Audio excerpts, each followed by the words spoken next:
Good evening, everybody. Melissa here, and we are jumping into this AP World History review. For tonight, my focus in talking is going to be the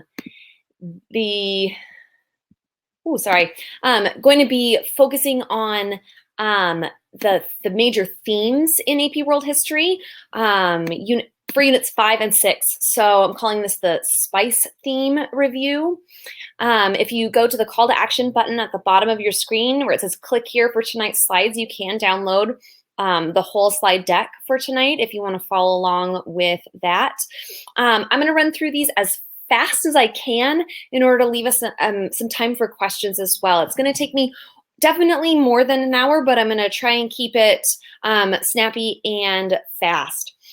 I'm really just focusing on units 5 and 6 tonight. I know that a lot of you are trying to do your big holistic reviews as you are preparing for maybe your final tests in class, and definitely for that national exam on Thursday. But the last few weeks, we've been working through these spice reviews kind of in chunks. So I want to stick with that and really stick to units 5 and 6. So just as a heads up, if we are going through some questions in the parking lot, and if I'm seeing a lot of questions that are from outside that time period, I may not get to those until the very end. I'm really going to prioritize questions from 1750 to the present and try to stay focused on that tonight. So I'm going to jump right in. We're working through the themes. I use the acronym SPICE for these College Board themes, but they are the same 5 themes that the College Board uses. I'm also working through the key concepts. So you're going to see some numbers on some of my slides that look like weird code or something. And it's the key concepts, those College Board main ideas that they really want you to know about. I created a condensed version of this for my students. So this tiny URL link that you see on the screen right now is the link to my PDF for all 6 time periods, key concepts. And if you are really worried about how should I study, man, download that. If you use those key concepts and all of the great stuff that's been published here on Fiveable, the ultimate guide for world history, some of the mega spice charts and things like that are out there. These are all really great tools to help you connect important information together, because that's really what's happening there.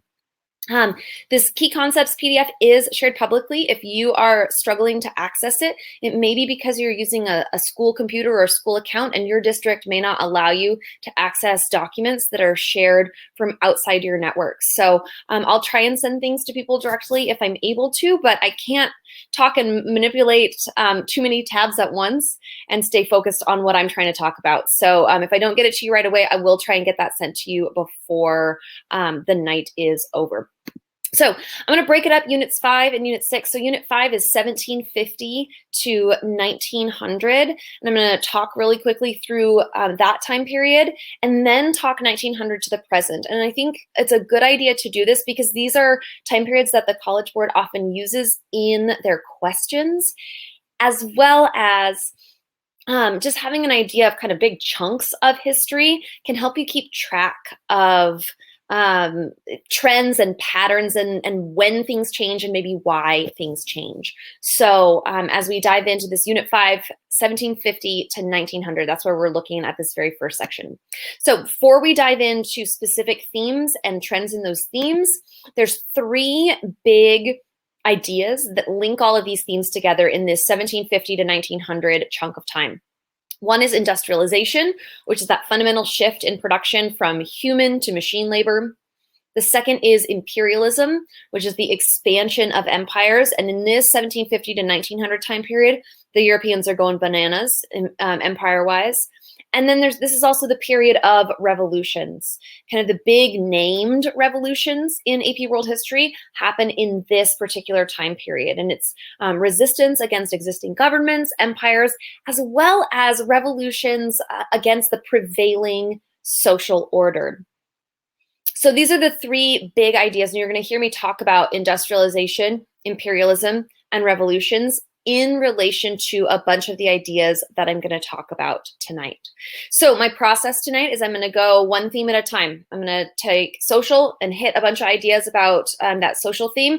Then I'm going to pop into the parking lot and look at questions, particularly questions that are related to that particular theme. So if you have a question and I don't get to it right away, it'll stay there in the parking lot and I may get to it a little bit later in the evening. If you see questions or if you think of questions that are related to that particular theme that we are on, go ahead and upvote those. That's really gonna help me out and make sure I answer those best questions. So for folks who haven't been with me the last couple of weeks, when you see this word social or society in AP World History questions, the question you really want to ask yourself about is, how do people interact with one another? Because sometimes people get social and culture mixed up, and that can really harm your answers sometimes in the SAQ, LAQ, DBQ area. So when we're thinking about social, that's why this is gender, family, race, class. Those are the four kind of big things we think about with social. So continuities.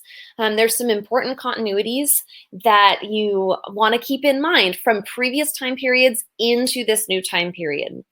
So in the previous time period, 1450 to 1750, with the connection of the Atlantic world, we see the emergence of the Atlantic slave trade, and that continues into this next chunk of time, 1750 to 1900. The slave trade itself begins to dwindle in the early 19th century. But it continues to be significant in places like Brazil and the United States in the Americas, as well as slave trade in places like within Africa and in the Indian Ocean basin as well. That's a continuity, socially speaking. The slave trade ends in different countries at different times, but as a general theme, the Atlantic slave trade ends in the early to mid 19th century.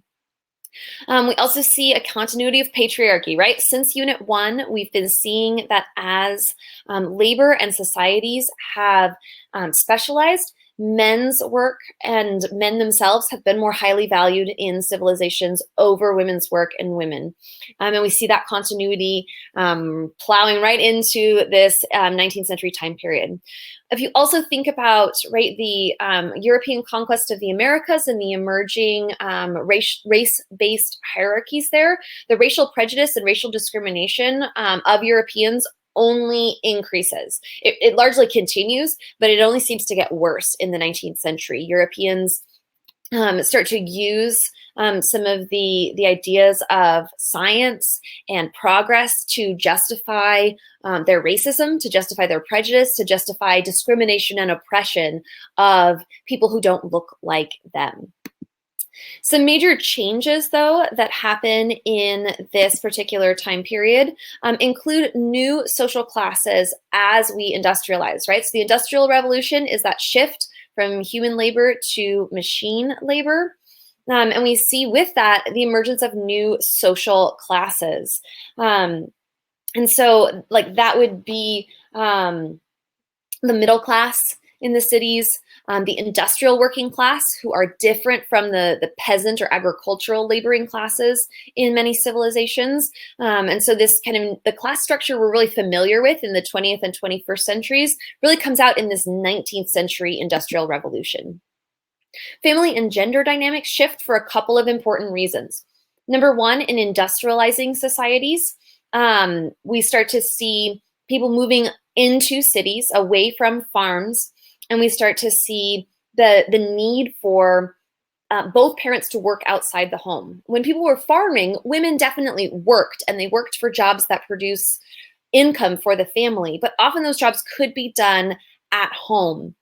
Whereas men might take jobs outside of the home, not just literally outside, but away from the home. Within cities, though, we start to see an increasing number of women taking jobs. And so some societies start to put restrictions on women's abilities to take jobs because of that continuity of patriarchy. But we're starting to see this new gender dynamic of unmarried women working jobs outside the home, and of married women also needing to supplement their family's incomes and finding new ways to do that in the context of this new industrializing society.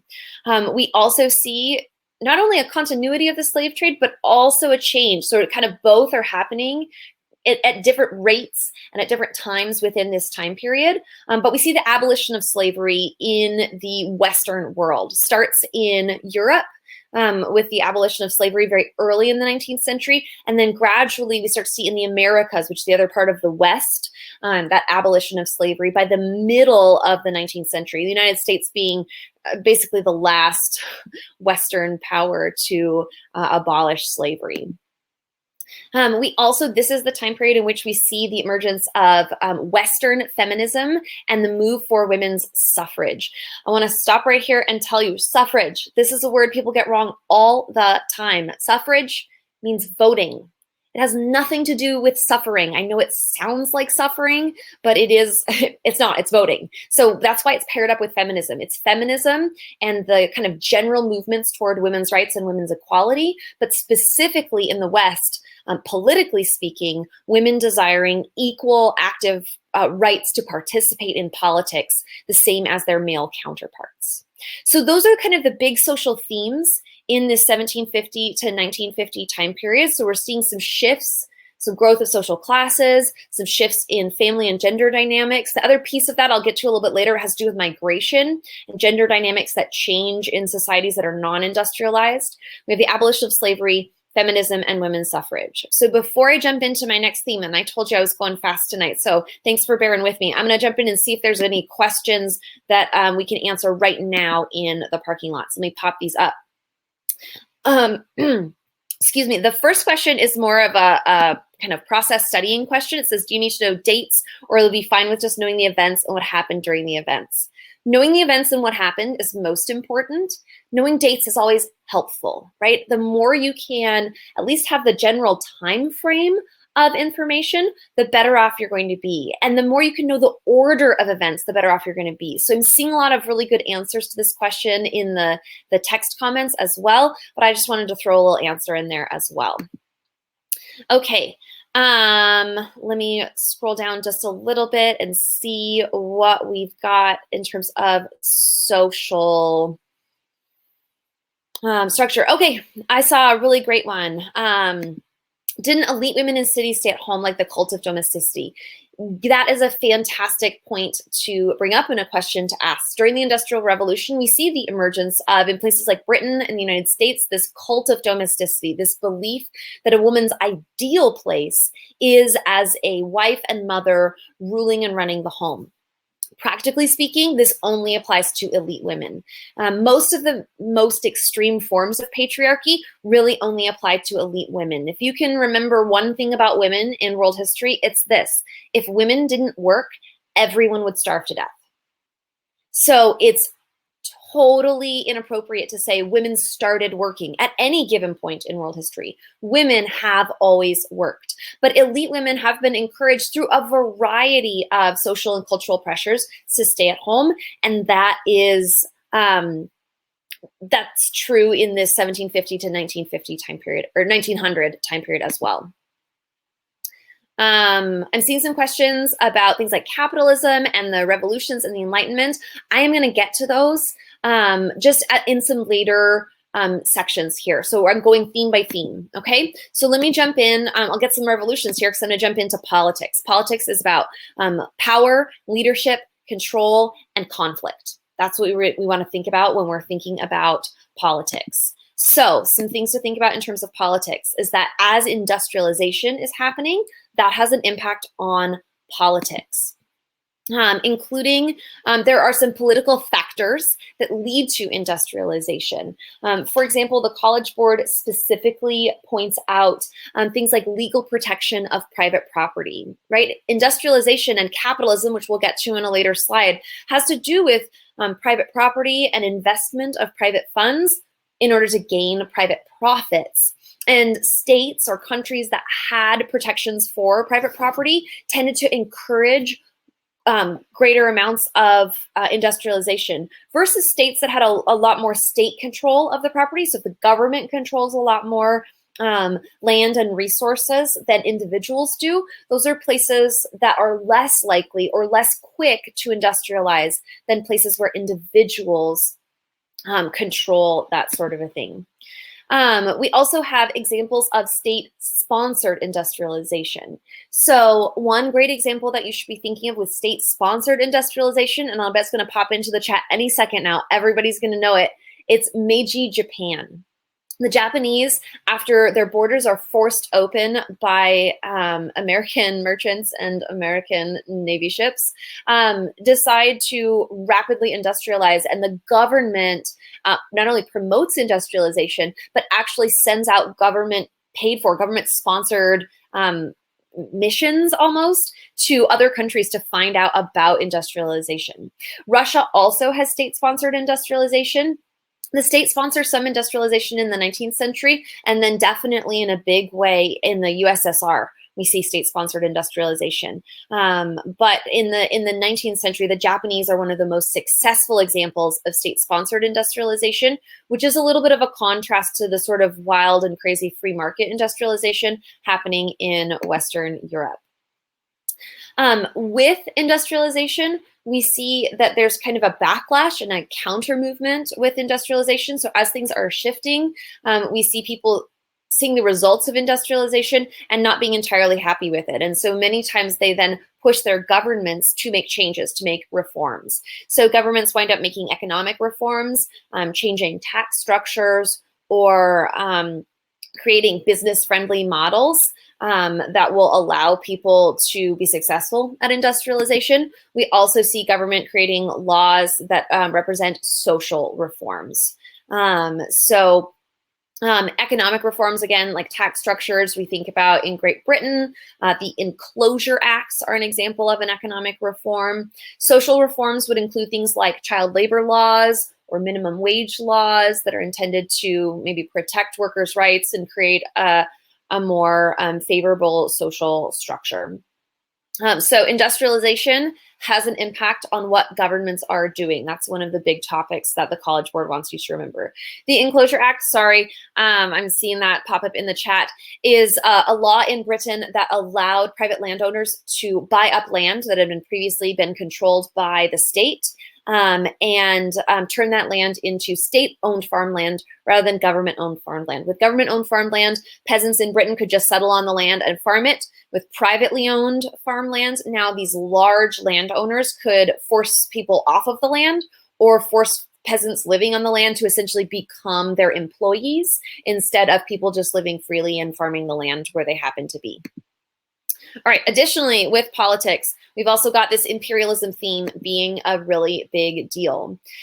It's important to remember that the Europeans aren't the only ones growing their empires. So some existing empires were strengthened during this time period, at least early in the time period. And definitely the European empires grow and strengthen, except for Spain and Portugal. This is the time period where we start to see Europeans actually conquering territory in Asia and the Pacific versus the previous wave of imperialism, which was largely focused in the Americas, and European interactions in Asia were more trade-based and less conquest-based. This is the time period where we have the scramble for Africa, which is that process by which Europeans sat down at a conference table and divided Africa amongst themselves without asking the people in Africa what they thought about this plan. And then the Europeans had to go to Africa and actually take control of the land, which they did both through negotiation and through violent conquest. So the conquest of Africa by Europeans is both begun and largely completed during this time period, with, of course, the exceptions of areas that were never conquered fully by Europeans, such as Ethiopia. We also, as we're thinking about imperialism, we want to think about different kinds of colonies. You have the resource-based colonies where very few Europeans settled and where they tended to rely on local governments to maintain their authority and power in those regions, versus places like settler colonies. Where Europeans would actually move to that land and establish it essentially as an outpost of the home country. So for this, you might think about the differences between most of the colonies in Africa. So like West African colonies, which were largely resource-based colonies, and so very few Europeans wind up moving to those regions, versus a place like Australia, which, while it starts out as a penal or prison colony, eventually becomes a settler colony where British citizens would move to Australia, settle in that territory, and create lives for themselves, fully identifying as British citizens, really until the 20th century. We also see examples of imperialism that isn't related to, or that isn't about conquest and land in particular.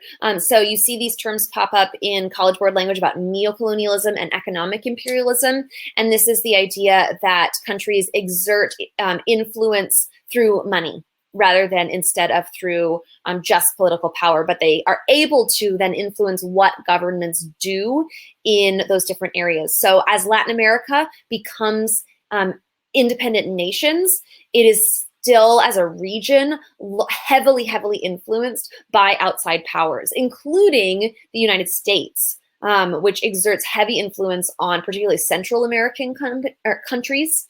And we see also this economic imperialism in the Caribbean and some other parts of the world. So lots of imperialism, lots of conquest, and Europeans and Americans and Japanese taking over a lot of new territory in this 1750 to 1900 time period. But, and this is really important, a lot of people forget that when we talk about resistance, rebellions, and revolutions, we're not just talking about the Americans and the French, right? When we're talking about these revolutions and rebellions, we're talking about anti-imperialist movements. So early in the time period, right, 1750s to the early 1800s, we're seeing this Enlightenment influence. The Enlightenment are ideas and philosophies that come out of Western Europe in the 18th century. So the early part of the 1700s, these are guys like John Locke and Rousseau and some of these other thinkers who are promoting ideas like individual rights, private ownership of property, political participation, a lot of the things that sound really familiar when you start thinking about documents like the Declaration of Independence or the Declaration of the Rights of Man and the Citizen, or even some of the documents that come out of Haiti and Latin America during those revolutions. We've also got this upsurge of nationalism during this time period. So nationalism is that belief that people who identify as a nation or a unified cultural unit should also have their own state or an autonomous political unit. So nationalism is a big factor in revolutions, rebellions, and resistance movements against empires. But anti-imperial resistance is true throughout the world and throughout the time period. So anti-imperial resistance includes, right, the 13 colonies, which eventually become the United States. They are opposed to being part of an empire that they don't see as meeting their needs. But it also includes the Haitian Revolution, which strives for the independence of people of color in the territories of Haiti. It includes the French Revolution. Well, no, I take it back. The French Revolution is not anti-imperial because France is a big empire. It's like the one exception to this anti-imperial resistance. My bad. I need to slow down before I say crazy things. But anti-imperial resistance also includes resistance movements in India, the rebellion of 1857 in India, or rebellion movements like the Maji Maji in German East Africa. These are movements that were ultimately unsuccessful. They did not create independence or freedom for the people engaging in these movements, but they did represent resistance against the empires that were trying to control these regions. Slave resistance. So Haiti is a great example of successful slave resistance, but it is important to know that slave resistance was present throughout the slaveholding world, and especially in the Americas. So we see slave rebellions and slave revolts in North America. We see them in the Caribbean. We see them in Latin America. Haiti is exceptional in the sense that it's the rare example of a successful slave rebellion, but there are other movements throughout the world. And the reason I mention these two things really in particular, anti-imperial and slave resistance, is that we want to be careful not to talk about people from Africa as being somehow helpless in this whole story. They may not have been successful, but they actively and frequently tried to assert their own autonomy and their own political rights, their own political freedom, even as they were being swallowed up by these larger European empires. We also see with these resistance movements, in some cases, transnational solidarity. So movements that would bring people from different countries, not together as a unified country, but would bring them together ideologically. And so people from different countries would support one another. So for example, the United States offered support during the French Revolution to people moving against the French crown. Or we see in Europe during some of these nationalist movements, solidarity movements amongst different groups. And then definitely in Asia and in Africa, we see some examples of that transnational solidarity as well. That was a lot, and I know it was really fast, so I'm going to dive into the questions and see if there's a few that I think would be really helpful at this point before I jump into some other stuff. So there we go. Okay, Windows being weird on me. Okay, can you briefly recap the Enlightenment thinkers? Thanks. So a lot of folks here in the text comments have done a great job of giving you some good specifics, talking about Montesquieu, talking about Voltaire, talking about Rousseau, and their specific ideas that each of them are related to. There's a ton of great charts out there that you can find and think about. As we think about the Enlightenment thinkers, we want to think about like big themes and what they are associated with. So we think about challenges to religion, challenges to absolute monarchies, freedom of individual choice or individual rights in the face of government actions. All of those are Enlightenment thinkers and Enlightenment ideas that are important. And this, one of the significances of the Enlightenment is its involvement or its role that it plays in some of these early 18th century or 1700s revolutionary movements in the Americas, in France, in Haiti. All of these are awesome examples. So that's some Enlightenment folks. Let me pop in. There's a bunch of questions I'm seeing here that are looking at things I'll talk about in Unit 6, so hold that thought. Causes of Latin American revolutions. So that would include unhappiness with imperial economic policies, so mercantilism that required Latin American colonies to do business solely with either Spain or Portugal, depending on who they were being ruled by. Real unhappiness with that, a desire for individual rights, a desire for private property protections, a general feeling of oppression by people of European descent, but who were not born in Europe and felt that they were treated as second-class citizens by governments actually there in Europe. So those are some of the big causes for the Latin American revolutions. Are you able to review the French revolutions along with other revolutions too? So I've talked a little bit about some of these. For the French Revolution, right, it is a little bit of a different story than the anti-imperial movements. The French Revolution is more about responding to like domestic troubles within France itself. France didn't have enough money after fighting a number of wars itself and supporting the United States in its Revolutionary War.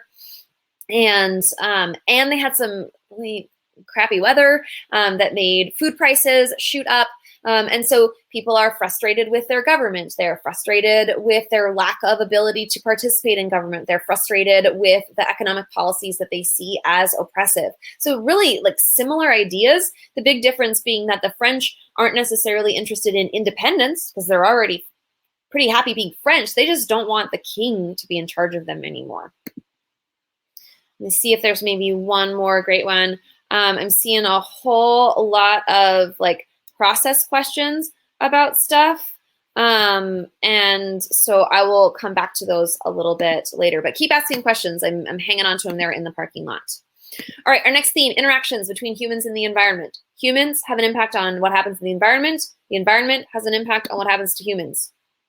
Causes, and so The environment is a big thing when we think about causes and effects of industrialization, right? We have this massive shift from human-based labor and like human direct influence on the environment to now machines doing a whole bunch of stuff and the changes that has on the environment.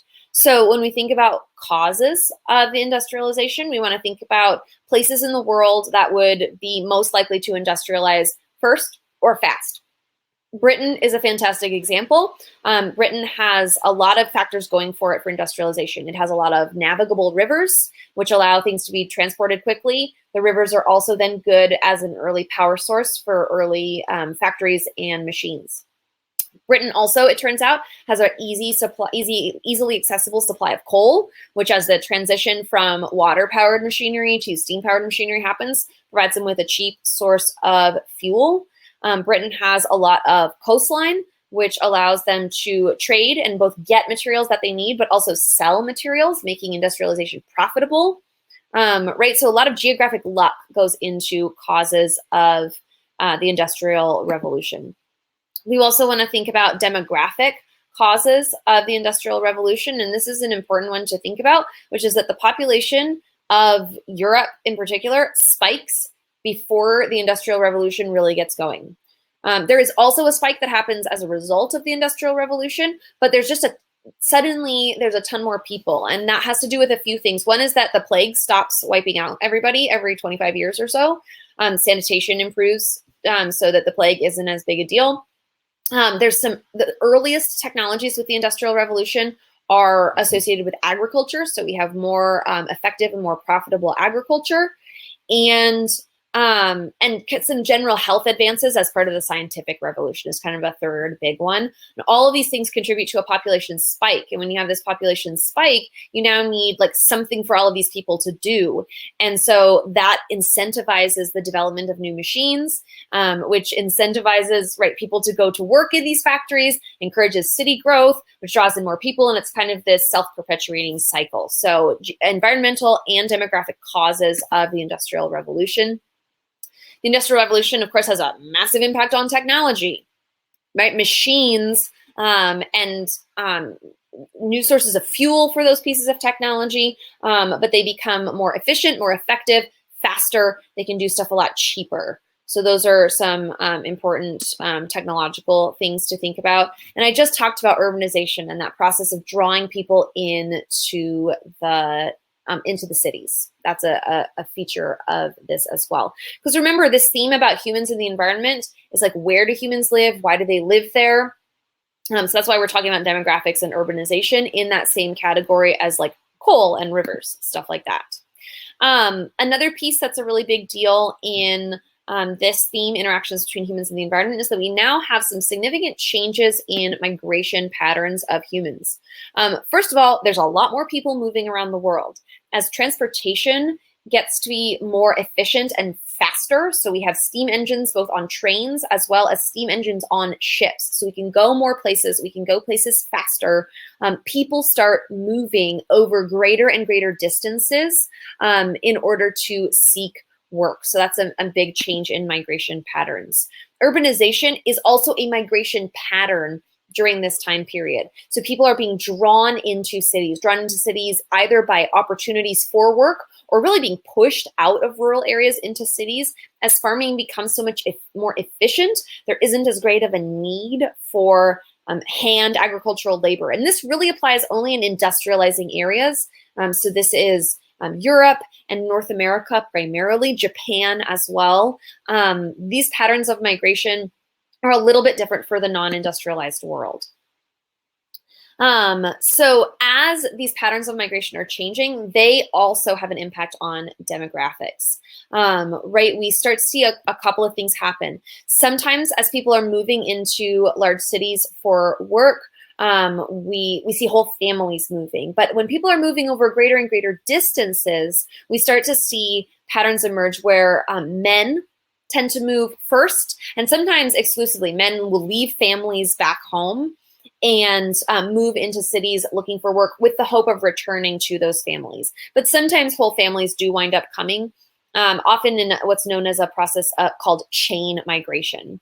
But we also see that as people are moving into cities and moving over greater and greater distances, so they're farther and farther from home, we see something called ethnic enclaves. This is a term that refers to people of a particular ethnic group coming into a new place and creating communities within larger cities. So if you think about Chinatown in any major city, if you've been to a Chinatown, or sometimes Italian districts are called Little Italies, or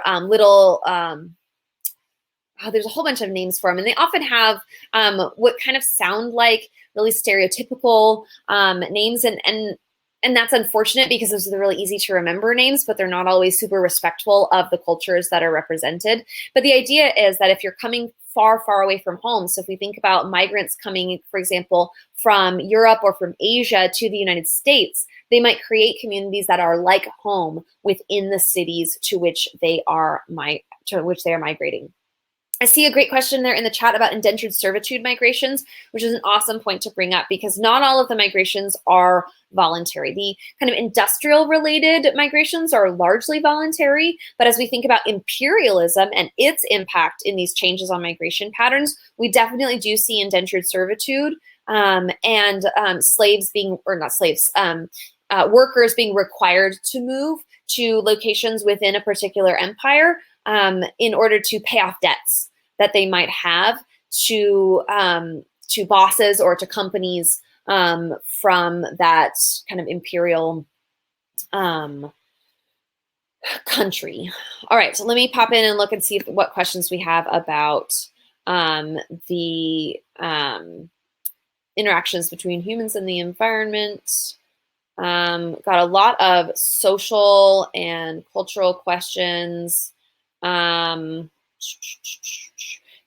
right, can you talk about some of the global migrations of this period? So I'll do a quick recap of stuff I just said, just so that it gets time-stamped here. We've got a couple of different kinds of migrations happening. We've got voluntary migrations, people moving, looking for jobs, but choosing the places to which they move. So this is the urbanization of Western Europe.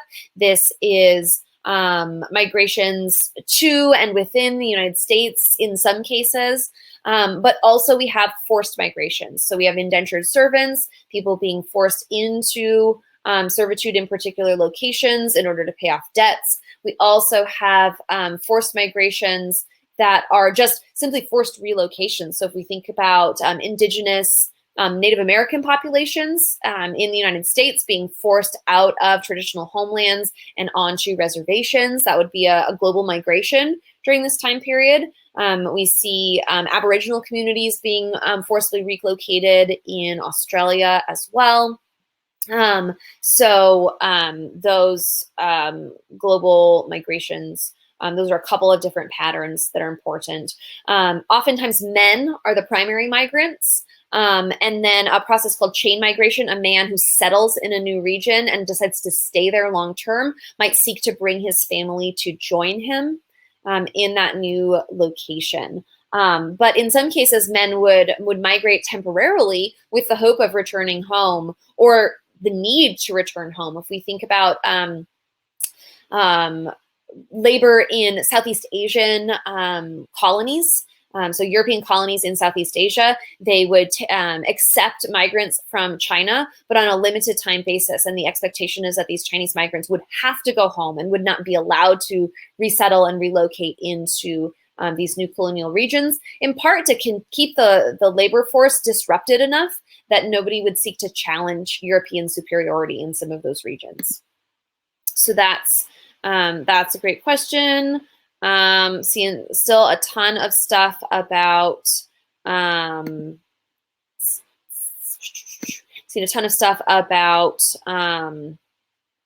period 6, so we will get back to some of that. I'm also seeing a handful of repeated questions, so I am deleting a few of those just because they're repeats, and it allows me to make sure that I'm getting to as many new questions as possible. All right, next up we've got culture. Now culture, remember I said people get confused between social and cultural themes. So culture is about expressions of people's beliefs, values, and identity. So in terms of culture, there's some things happening with religion in this 1750 to 1900s time period.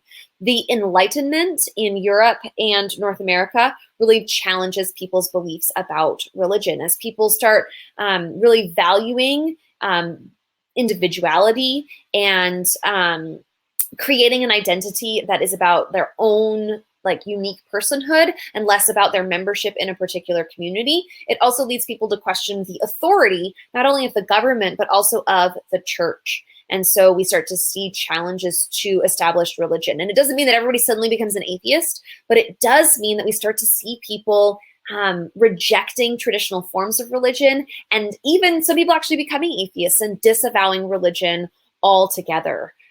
So there are Enlightenment challenges to religion that are really important.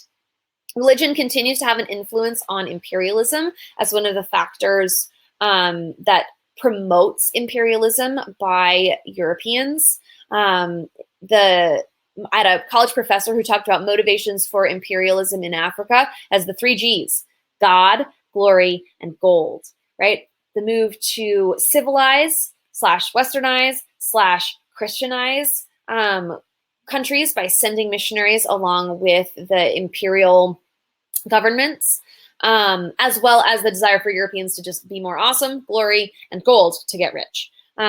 So imperialism is influenced by religion, by the desire of different churches, different groups to promote their particular branch of, especially Christianity, their particular branch of Christianity into different parts of the world, for devout people, with the desire to save the souls of people that they were encountering, but also used by governments as another way to justify their particular actions. Along with religion, though, we mentioned nationalism as a political factor, particularly towards revolutions, but it's also a cultural development where people's cultural identity becomes identified with their state identity. So people start thinking of themselves now not as members of like village or city communities or of religious communities, but they start thinking of themselves as French or British or German or Italian or American or Japanese. So we start to make these labels and these titles for people based on the place that they are from. And that's a really big deal in this time period because it has some impacts on revolutionary movements, but also on unity movements, trying to bring countries together. So we've talked about countries that were broken apart because of nationalism, but we can also think of Germany and Italy that are countries that come together from fragmented, decentralized, either city-states in Italy or princedoms in Germany, that now like create this whole new national identity and say, hey, we have this shared cultural experience, shared language, shared religion, shared traditions, shared land area. Maybe we should make a country out of this and form a government that's going to represent this particular cultural identity. So nationalism isn't new in the 1750 to 1900 window, but it's a really big deal. Imperialism has some of its own kind of specific cultural impacts. A lot of cultural ideologies that people held at home justify their religion. So as people turn toward science in Europe, for example, they start to justify imperialism and justify racism by taking scientific principles and layering them on top of their beliefs about conquering other people and European superiority and dominance. So there's that justification. Social Darwinism is a term that you hear associated a lot with the 19th century and with imperialism. That's a really big deal in this time period. But also, right, culture and cultural identity is used to challenge imperialism. Nationalism challenges imperialism. Indigenous religious movements challenge imperialism in Africa and in Asia. One of the big factors leading to the Indian Revolt of 1857 is religion.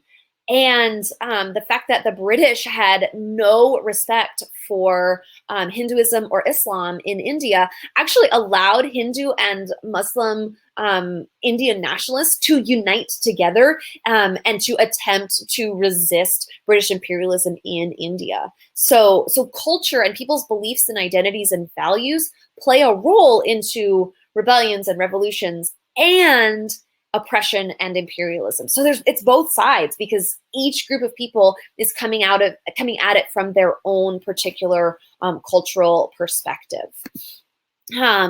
We also continue to see cultural diffusion. So as more and more people in more and more places are coming into contact with one another, we see the spread of different ideas, beliefs, values, traditions, languages, all of those kinds of things. This is just a continuity from earlier time periods that continues to spread.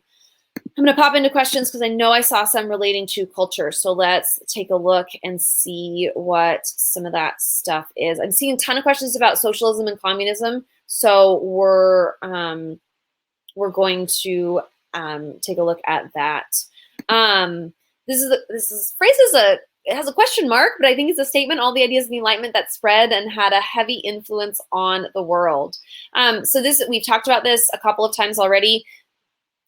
Individual rights, individual participation in government, protection of private property, individual freedoms, equality, not the way we think of it in 2019, but equality in the sense that humans have dignity and worth, and that it's not just the kings. In many cases, Enlightenment thinkers are like, hey, all men who are just like me should be equal participants in government, in society, in what happens in our world. So those are the Enlightenment ideas that are a big deal. I'm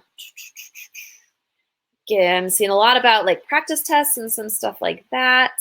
We're going to get to time period 6, people who are wondering about that. A lot of these are time period 6 questions or things that I'm either going to talk about soon or have already talked about. So let's jump into economics. This is a big one. It was a big one in Unit 4. It's a big one in Unit 5. I'm going to go as fast as I can, but still give you good definitions on stuff. So economics is about money, it's about stuff, and it's about labor. And we want to remember all of those things for economics. So industrialization, industrial production, that has a big economic factor. There's also economic causes for industrialization. Countries that had a lot of access to resources, both domestically and through their empires, were more likely to industrialize first or fast. Production-wise, countries that had improved their agricultural technology and their agricultural productivity, how much they were producing, advanced fastest, tended to also industrialize quickly along with that. The factory system is a big deal with industrialization. So thinking about, mechanized production being housed within the building of a factory.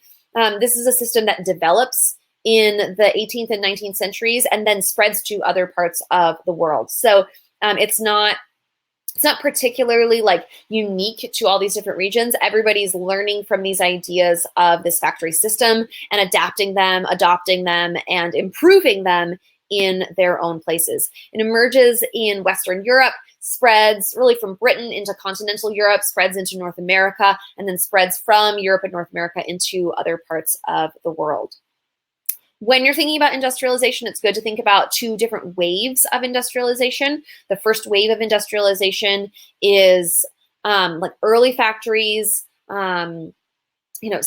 textile production, steam-powered production, but kind of that early mechanization. But there's this second industrial revolution. The College Board actually calls it that specifically in the key concepts. So that's a phrase that you might keep your eyes open for. And that's thinking as we get past the early waves of industrialization. Water pumps, steam engines, spinning jennies, flying shuttles, those kind of textile-based sorts of things, to production of steel, new chemicals that are being produced in industrial processes and then used for industrial processes like chemical fertilizers, pesticides, insecticides, those kinds of things. The development of electricity, that's in the second wave of industrial revolution, and more precise machinery. We start to get the assembly line system in the second industrial revolution, which allows for advances in military technology, transportation technology, so railroads and steamships in the first wave,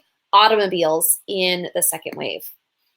As we think about manufacturing, we see a general increase, well, not a general increase, a wild increase in manufacturing outputs, particularly in Europe and the United States because of industrialization.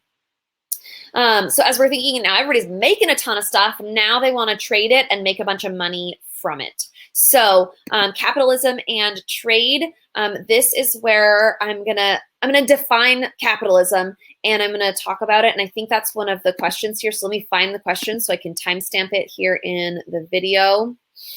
Give me just a second. So those are about responses, socialism and communism. Oh, I know I saw it. No, I saw it. Sorry for the dead air. Amuse yourselves in the chat for just a second. I just want to make sure that we're getting... Okay. I think the place I'm seeing it best, someone was asking about responses and effects of capitalism, communism, and socialism. I'm going to define capitalism right here, and I'll do a little bit of answer to this question right here in it. So capitalism, you'll see it on the left on this slide. Capitalism is a political but primarily economic system. It just has real political impacts. So it's a system where trade and industry are controlled by individuals rather than the state. So individuals can invest in business opportunities, inventions, innovations, those kinds of things, and directly reap the profits of those with varying levels of intervention by the state, but the government doesn't control these things. The government doesn't own all of these new inventions, whereas in previous eras in history, the state would assert control over major portions of the economy. And so one of the significances of capitalism is that it incentivizes competition, both between individuals and countries, but it incentivizes competition. It allows individuals to create profits, and it shapes Western economics throughout the 19th and 20th centuries. And so impacts of capitalism include the emergence of the middle class. That's an effect of capitalism, to answer this question from Emma. The wild growth in wealth inequality, especially in cities where people who are able to invest can make huge profits. People who are workers are often exploited under early capitalist systems. Communism and socialism then actually come out as responses to capitalism, where people look at the inequalities and the abuses of people with wealth under capitalist systems and desire a better system. And they say, hey, the government should come back in and take control of the means of production. So they should take control of business and resources. And if the government under socialism, or if the people under communism take control of these things, then they can help more evenly distribute both resources and profits to the people who are working in order to make those profits happen. So that's kind of like really fast, big picture of capitalism, communism, socialism, responses and effects. We'll get a little bit more of that when we talk Unit 6. There's another term, though, that shows up in Unit 5, 1750 to 1900. That's liberalism. So liberalism, it's a political and economic ideology that believes that small government is best and the rights of the individual are particularly important. So the significance, and liberalism and capitalism often go together, but this belief encouraged governments kind of stay out of regulating the economy, facilitates the growth of capitalism in the beginning as it emerges as a system, and liberalism continues to be the economic philosophy of a lot of more... In the United States, we would say conservative economists. So like Republican economists tend to be economic liberals, which I know sounds super duper weird, but it's the idea that like individual rights are the most important thing. That's what makes it liberal. Instead of saying that the government's rights are most important, it's that the individual's rights are more important than the government's rights. So that's capitalism and liberalism in a really quick form. I am sure there are a ton of awesome Quizlets with definitions that you can use to review these terms as you're going. So capitalism and trade, capitalism and liberalism are big terms you need to know in this unit. We also want to think about places that are not industrializing.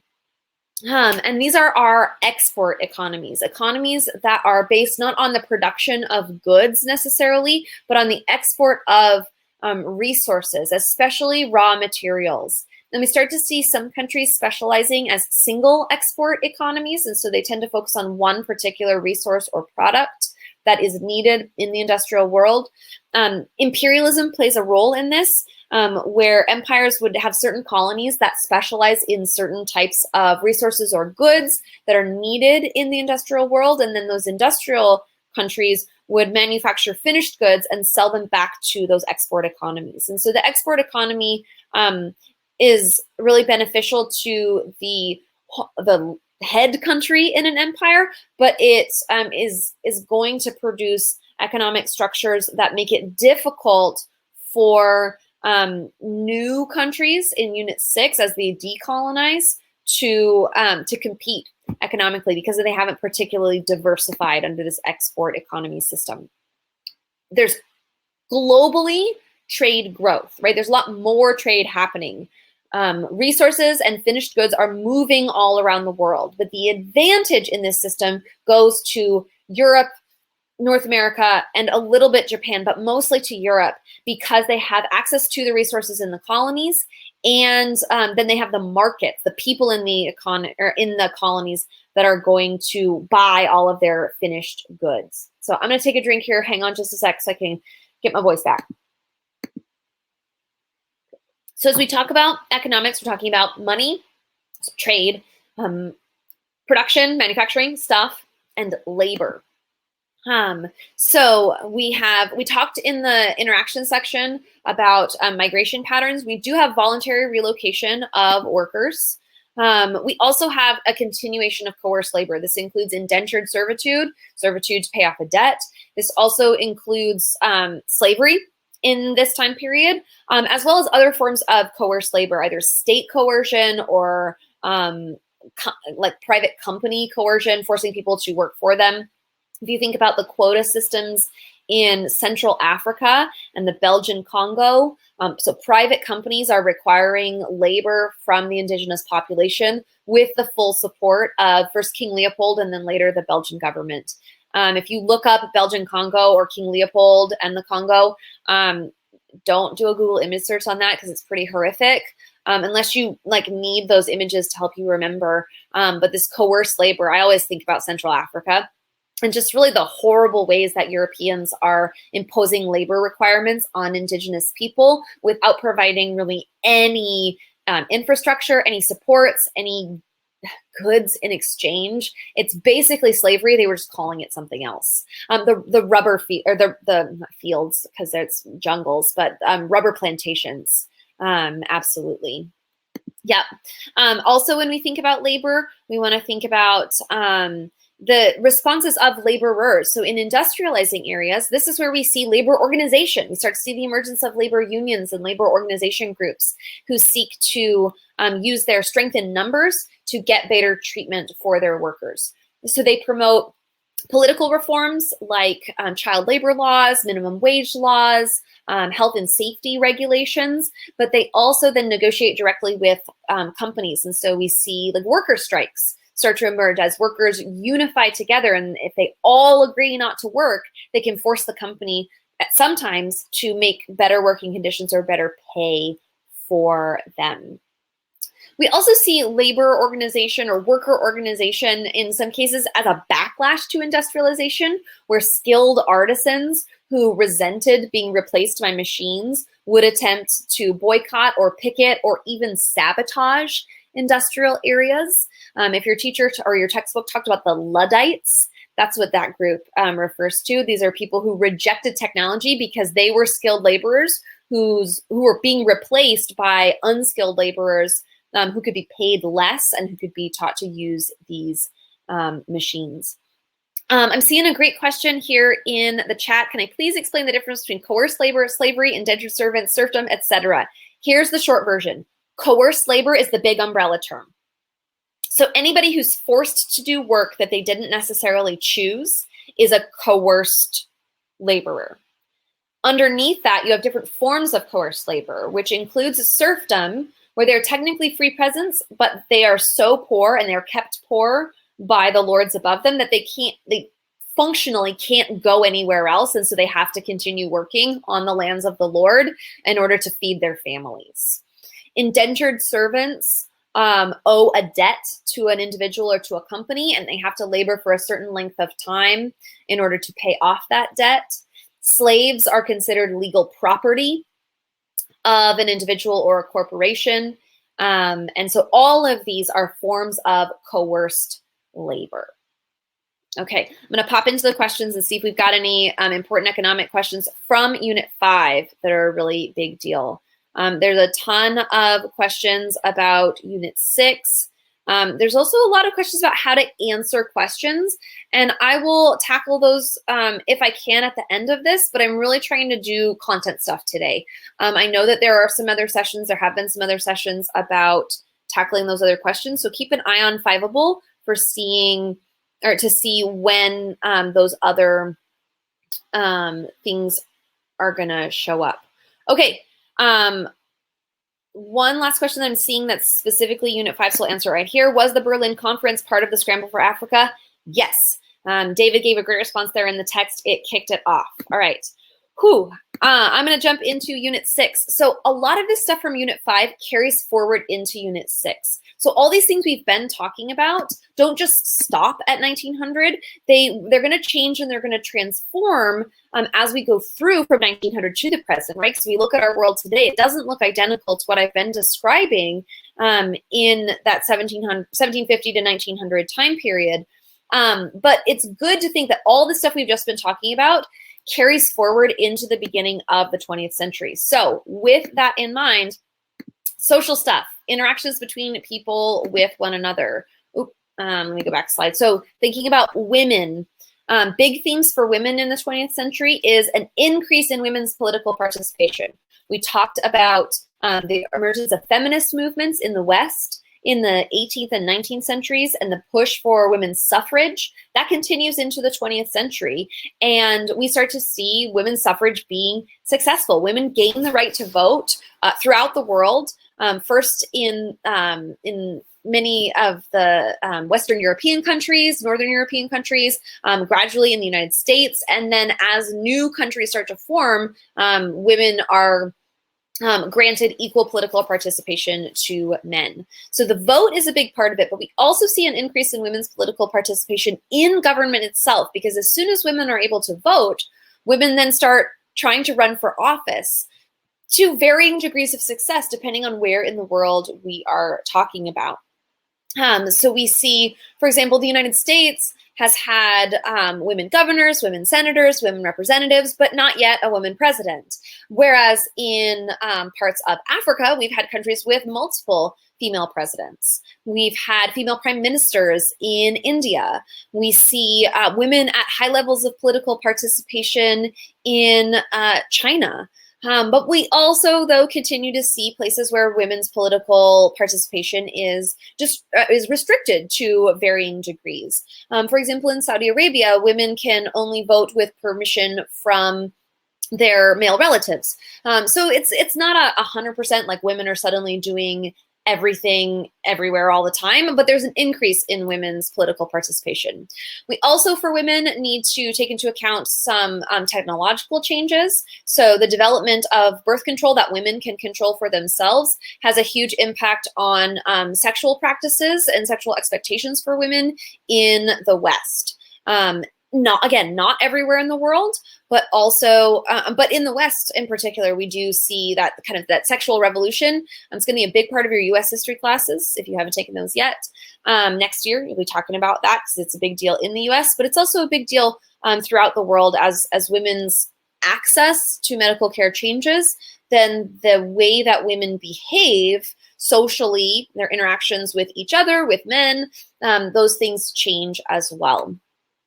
When we think about ethnic minorities, and so depending on where you are in the world, different groups are going to represent ethnic minorities. But ethnic minorities throughout the 20th century are frequently targets of violence. I saw a question, I'll see if I can pull it up here, don't know if it will work. but asking about Armenians. And so this is a place to think about that, where ethnic minorities here we go.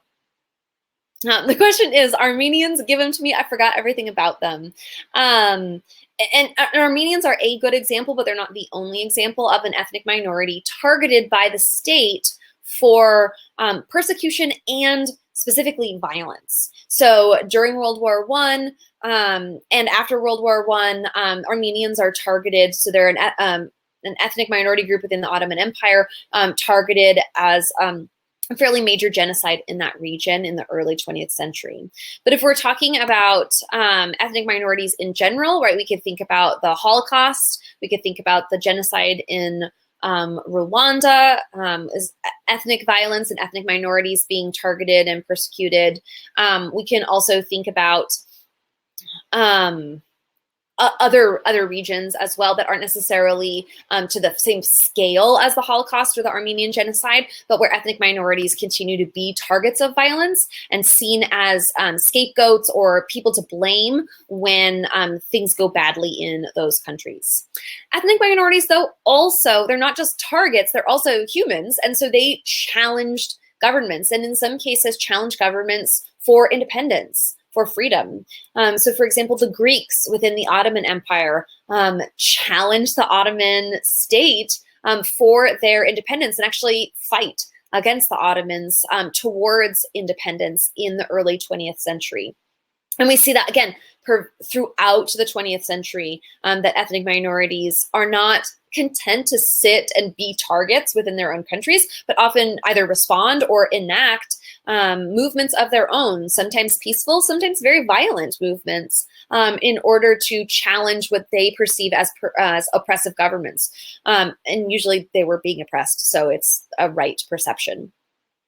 One of the broad themes that shows up in Unit 6 socially, and the College Board really just like kind of paints this broad brush, but it's that education, work, and politics all became, in general, more inclusive. So more people at different social levels, different ethnic or religious groups, different genders gain access to greater levels of education, greater participation in different kinds of work, more participation in politics. And you could come up with a million examples to counter this, right? Exceptions to inclusivity in education, work, or politics.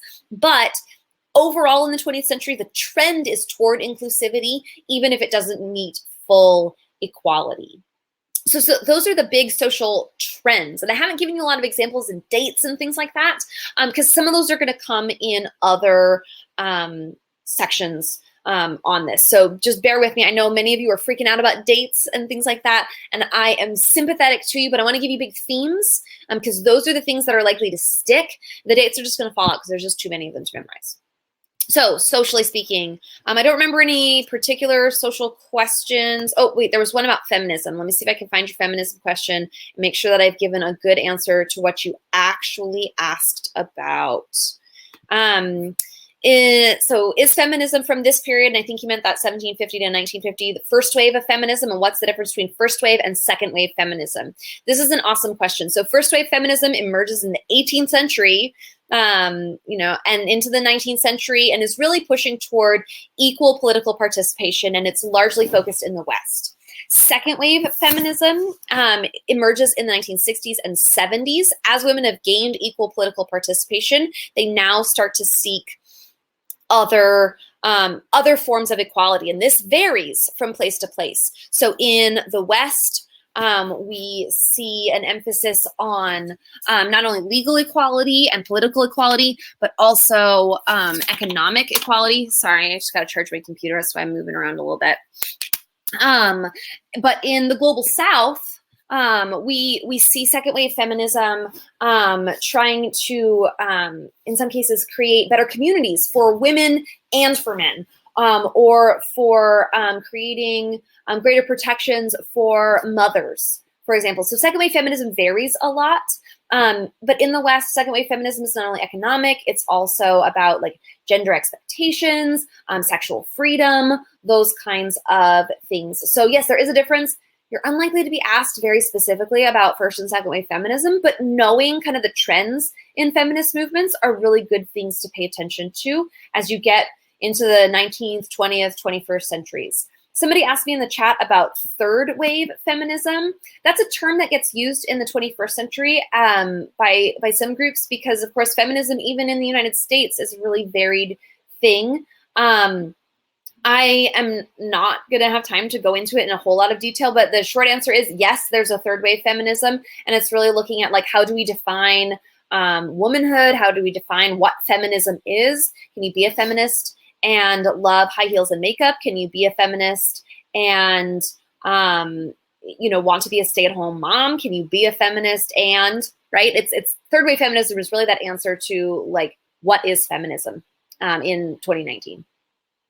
Okay, let's dive into politics. There's a lot of politics in Unit 6 or to 1900 to the present, and it's really easy to get bogged down in specifics and in dates and things. And so I really want to encourage you with this political theme not to panic, right? The College Board at all times wants you to know the big picture more than every detail about every little thing. So one of the big themes, politically speaking, is what I call the fate of empires, right? What happens to empires? Why aren't there just a bunch of big empires like there have been throughout all of world history, right? Dating back to the end of Unit 1, we see the emergence of empires in places like Egypt.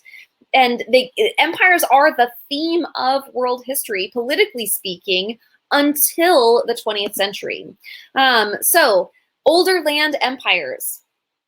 This would be the Russians, pre-Soviet Union. This would be the Ottomans. This would be the Mughals, although they've largely declined by the 20th century, and the Qing dynasty in China. So it was right land empires. That's who we're thinking about here.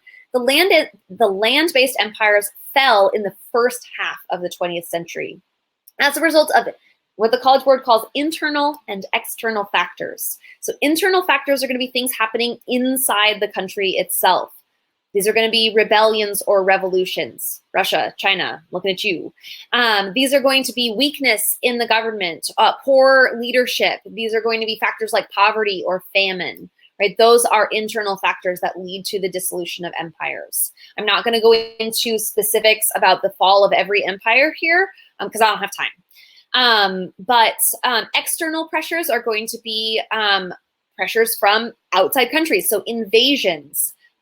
Japan in both Russia and in China, Europeans in China and the Ottoman Empire. The fact that the Ottomans were on the losing side of World War I contributes to its dissolution as an empire. So the older land-based empires fall, particularly in the first half of the 20th century.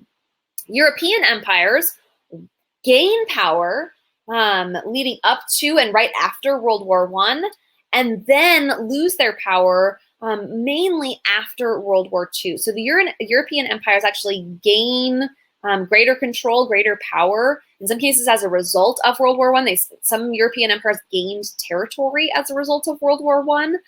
But by the end of the 20th century, there are just tiny fragments of empires left in the world. And there are still like remnants of these imperial territories. If you think about the fact that in Canada, the Queen of England's face is on the money, that's a remnant of the British Empire and the Commonwealth connection between those two nations. But we don't think of Canada as being part of Great Britain. It's an independent country. And so there's a dissolution of European empires. We need to think of examples of peaceful independence. Canada is kind of a good example in a way because they're not truly independent, but they separated from direct British control very peacefully. India would also be an example of a largely peaceful independence movement negotiated by the British government with what would become the new Indian government. But we also then have examples of specifically violent independence. And the reason I put India in the peaceful camp is not because there wasn't violence in India, because there was a ton of violence in India. But most, not all, most of that violence was internal and was not directed specifically at the British government. Versus Algeria is probably my best example of violent independence movement in the 20th century, because the French in Algeria fought for about 30 years, actively violent, like military-style conflict. Vietnam would be another good example of a violent independence movement. The Vietnam War starts as a colonial war for independence against France, and then becomes a broader ideological conflict as a result of the Cold War, which I'll get to here in just a minute. So the fate of empires. The land-based empires fall early, the European empires rise and then fall. As the empires are dissolving, we want to think about examples of both peaceful and violent independence movements. We also think about, right, what do the politics of these new countries look like post-independence? And we tend to see a trend towards authoritarian governments where an individual will have significant authority over the country as a whole. And it's not to say there is no democracy in newly independent nations, but many of the democracies were unstable and unable to create economic success or political stability. And so people ran them out of town and tended to support the rise of military dictatorships or other strongman dictatorships that tend to emerge in the 20th century in newly decolonizing areas. There are tons of exceptions, and there are places that went authoritarian and then went back to democracy. So this is kind of broad trend rather than everybody everywhere did the same thing. Global conflicts are another big theme, politically speaking, right? We need to know about the causes of those conflicts. So when you're thinking about World War I, World War II, the Cold War, don't try and memorize everything about every country everywhere. Think about it in terms of what are the causes. So thinking about what are the causes of World War I, and a lot of those are the things we just talked about in 1750 to 1900, right? The competition between Europeans as they industrialized and created their massive empires created the conditions that allowed for World War I to happen. When we think about World War II, causes of conflict, we think about the Great Depression, we think about German anger over the results of World War I, we think about Japanese anger over being denied a mainland empire after World War I. We think about the blame of minority populations by their own governments. And so the rise of fascist and Nazi and totalitarian movements. Those are causes of conflict for World War II. As we're also thinking about global conflicts, not only causes of the conflicts, but one of the major effects of conflicts in the 20th century is the rise of total war. Remember that total war is a war in which a country's entire population, both military and civilian, become not only targets of war, but participants in the war effort. So we want to think about both military examples of total war, the draft, right, conscription, bringing people into the military, in some cases involuntarily, but also civilian contributions to total war efforts, rationing, women moving into factories in order to support the war effort, victory gardens, those kinds of things. Another impact of these global conflicts is a shifting balance of political power. So we see that in the first part of the 20th century, power is heavily located in Western Europe. But by the end of the 20th century, the balance of political power has shifted away from Western Europe and towards the United States. For a large part of the second half of the 20th century, towards the Soviet Union. By the end of the 20th century, not so much because the Soviet Union is gone, but political power has also shifted to some of the economic powers in East Asia, and European dominance is no longer like the stranglehold that they had at the beginning of the century, in part as a result of these global conflicts. The Europeans don't come out all that well from these really big conflicts. The Cold War itself, there's a whole bunch of key concepts specifically about the Cold War. So we think about causes of the Cold War, the ideological conflict between the United States and the Soviet Union, the desire for communist countries to spread communism, the desire for the United States to stop countries from spreading communism. We think about, right, the Cold War and how it was actually enacted, very different from the two world wars in that it's fought through kind of political tensions, nuclear development, and proxy wars. Proxy wars, there's that term for wars that are supported by the various powers within the Cold War, but not fought directly between, say, the United States and the Soviet Union. So Vietnam, we see both sides in Vietnam being supported by the various sympathetic powers. That's probably the classic example of a proxy war. Soviet invasion of Afghanistan and the United States response to that is a proxy war as well in the Cold War. And then we want to think about the fact that the Cold War produces new military alliances. So we have the emergence of NATO, we have the Warsaw Pact. We also have, some other kind of big picture things, countries that have to choose now sides. Who are they going to align with?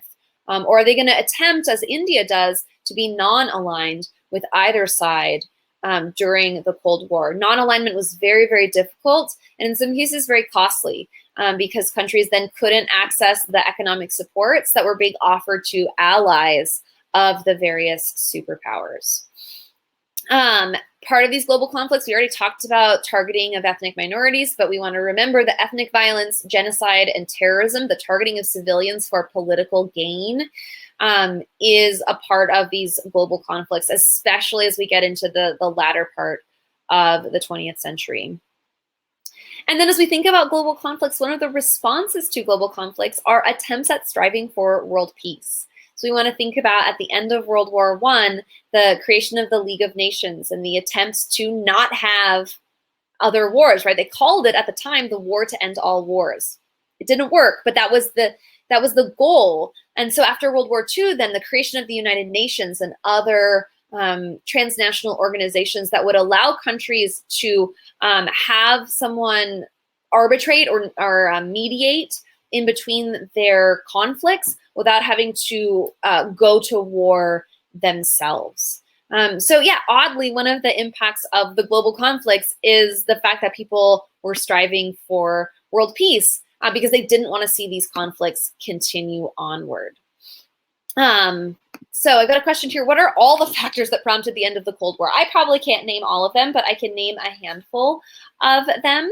The United States wildly outspent the Soviet Union militarily and simply won the arms race. That's a factor. The Soviet invasion of Afghanistan was really damaging when the Soviets lost and couldn't conquer Afghanistan. Economic weakness in communist countries that led to resistance movements in places in Eastern Europe, especially. If we think about Hungary and Ukraine and Poland, desiring a lifestyle more like the West and less like communism, resulted in instability and the rejection of communism. And then the instability of the Soviet Union itself. The Soviet Union's collapse really led to the end of the Cold War because there's nobody left to fight, but also led to an end to the global. Saw China as significant a political threat as they saw the Soviet Union. Certainly the communism was problematic to the United States, but the fact that China remains, at least in name, a communist country isn't as politically terrifying as the existence of the Soviet Union was. So those are some factors that ended the Cold War. There's probably a bunch more. I'm going to answer this question right now. What are some important dates that we should most definitely know? It would be a good idea to know the dates of the major time chunks that the College Board is likely to use. So thinking about the dates associated with the time periods. Those are dates that you should for sure know. The suggestion to look up the must-know dates is a great one from Corinne. There's also just the fact that, right, if there's a big event and you happen to know when it happened, that's a good thing. More important to know about the events themselves than to know all of the specific dates. So for World War I, it would be great to know what year it started and what year it ended. You don't necessarily need to know when any particular battle was fought. Same thing for World War II. When did it start? When did it end? For the Cold War, that not as many hugely radical dates, but decades, kind of what was going down in the 40s, in the 50s, in the 60s, in the 70s. That kind of thing is maybe a little bit more useful.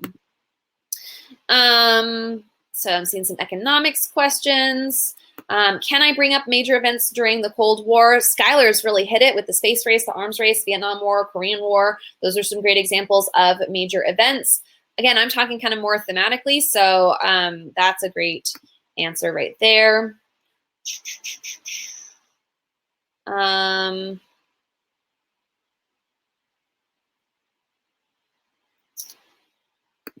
As I've been taking practice tests, I've noticed that these tests focus a lot on the Middle East throughout period 6. Do we need to know everything about what happened during this period within this area? What I would say is that the College Board likes to ask questions about regions that are not Europe. The College Board, when teachers are writing our syllabus, they tell us that no more than 15% of our course should be focused on Europe. And it's really tempting to get Eurocentric during Unit 6. So my encouragement to you would be not to freak out or obsess about the Middle East in particular. I think that your practice tests are maybe appropriately, maybe overemphasizing. I don't know which practice tests you were looking at to know for sure, but they're emphasizing the fact that you do need to know about places that aren't Europe. So you should know some trends in the Middle East. You should know some trends in India. You should know some trends in Africa. You should know some trends in Latin America in order to be sure that you have some knowledge. You don't have to know everything about everything, but you should know a little something about all of those regions in order to make sure that you're not just relying on your European and American knowledge for time period 6.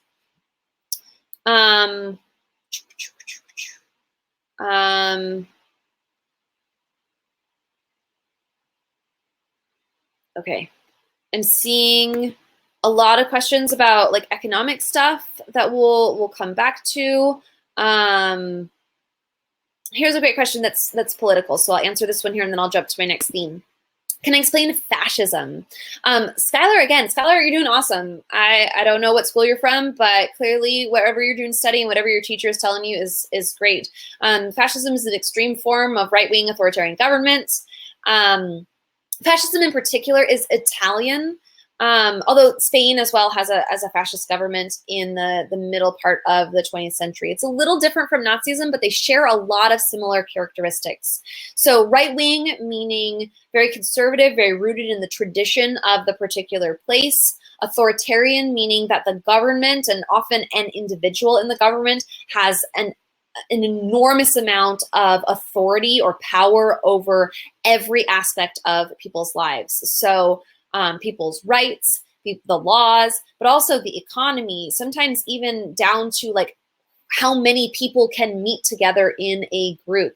And fascism is a response to what people in Europe saw as the failures of democracy. Because after World War I and with the emergence, the Great Depression, a lot of Europeans are looking around going, this sucks. These governments that we have put in place are not doing what we wanted. These kings that we have are crap. These democracies are a joke. Like, we should just stop all this nonsense, put someone awesome and powerful in charge who promises to bring our country back to its former glory and greatness, even if it means having all of these pretty harsh restrictions, and even if it means targeting minorities within our population for blame, which was often a characteristic of fascist governments as well.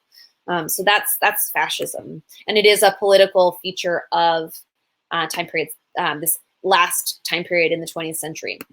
So interactions, humans and the environment, right? This is about the environment. This is about technology. This is about populations. So I'm just going to plop it all up here all at once for this particular one as we think about some technology stuff. We want to think about technologies that relate to communication and transportation. The big theme here is that they reduce the problem of geographic distance. People can communicate across large distances. People can move across large distances faster, cheaper, more reliably. Medicine means people live longer. The military, more people die because the weapons are increasingly better. That sounded weird, but you know what I mean. Throughout the 20th century, and they can kill more and more people. So a lot more war deaths and war casualties as a result of increasing military technology. The Green Revolution is something you should recognize by name. You don't need to know a ton about it, but you should know some things. Like, you should know that technologies used to improve agricultural production result in a larger food supply and population growth in parts of the world. This does include Genetic engineering, this also includes things like chemical fertilizers and other agricultural technologies. We also want to think about energy technologies, so the rise in the use of fossil fuels, from coal, then to petroleum products, natural gas, as well as nuclear power, and the impact that that has on human populations, as well as production, economically speaking. Also, we need to think about disease when we think about humans and the environment. Even with all of these medical developments, we see the persistence of poverty-related diseases. So diseases associated with poverty would be often things associated with bugs or dirty water. So cholera, diphtheria, those are examples of diseases associated with dirty water. Malaria is a disease associated with bugs. So these are poverty-related diseases because people who can't control, people who don't have a lot of resources can't always have access to clean water and don't necessarily have everything that they need. We also have new epidemics. So the influenza outbreak of 1918, but also HIV and AIDS in the later part of the 20th century. We have longevity-related diseases. So that would be things like cancer, Alzheimer's in increasing amounts as people live longer and longer lives. I'm going to keep flying through this so we can have some time for questions later. The environment itself, right? Humans have an impact on the environment. This is pollution related. This is climate change related. And as humans have an impact on the environment, there's an inequality in who gets more strongly impacted. So people in wealthier countries feel the impacts of environmental damage less than people in poorer countries. And there are resistance movements then against that. Demographically or population speaking, we've got growth and longevity. People tend to live longer lives, and there are way more people in the 20th and 21st centuries than at any point in human history. People are displaced for a variety of reasons, often relating to political things. So as empires fall, some people are displaced as a result of the creation of new countries, or the creation of countries where people no longer feel welcome. Examples, we think about displacement and resettlement in India and Pakistan and the populations that move into those regions. We think about the continuing conflict over locations and settlements of people within Israel and Palestine. Migrations continue in the 20th century, relating, and they continue for all the same reasons that we talked about earlier, right? Voluntary migrations, seeking work or better opportunities, but also involuntary migrations, people who are forced to move because of economic situations or political situations, refugees. Those are folks who are involuntarily migrating. All right. I'm going to fly because I just got a little notice saying that I'm running out of time, and I want to get through as much of this as I possibly can. So culturally speaking, in time period 6, I'm just going to pop all these religion pieces up here at once. So religion-wise, in general, we see a trend that started with the Enlightenment of the importance of religion declining overall in the West. However, we do see religious challenges to imperialism.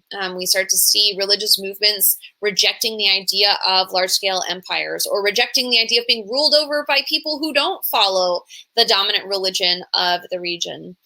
We also see religious reactions to modernity. Some religious groups accept and embrace modernity. Some religious groups reject modernity and seek to return to more traditional groups. When you hear the word fundamentalist associated with any religious group, fundamentalists are people who are rejecting modernity and seeking to return to traditional values. Popular culture also is impacted in time period 6. Popular culture is used to challenge old assumptions about race, gender, class, politics, right? Old assumptions about the world are challenged in and through popular culture.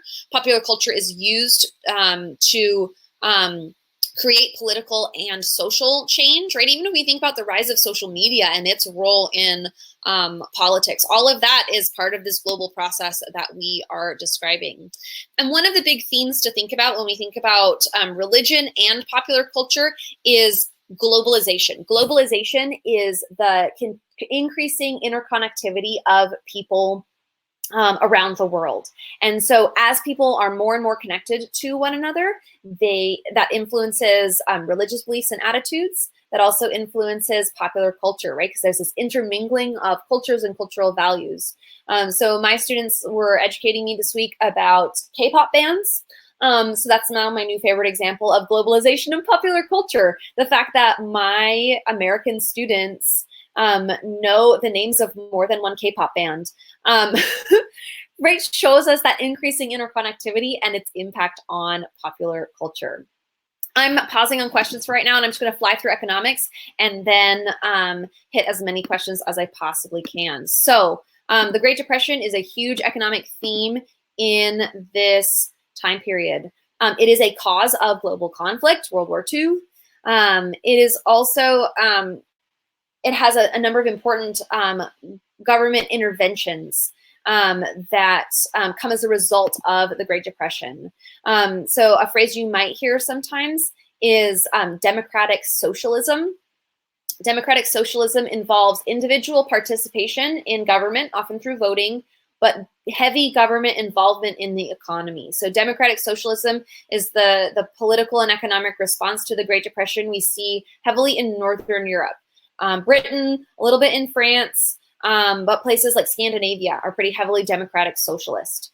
We also see communism, which is an extreme form of socialism. And that brings me to a question that I know is in here that I definitely need to answer. Can someone please explain to me what's the difference between socialism and communism? Fantastic question. Socialism is where the government controls massive parts of the economy. Everything from owning businesses and factories itself to controlling who works where, potentially. And sometimes it's less extreme than that, but that's sort of extreme socialism. Communism is socialism, but ideally, the people themselves are the government altogether. Practically speaking, all of our communist countries in the 20th century are totalitarian socialist states. They call themselves, they self-identify as communist, and I think that that's a totally appropriate term to use because it is the self-identified term in the Soviet Union, North Korea, Cuba, China.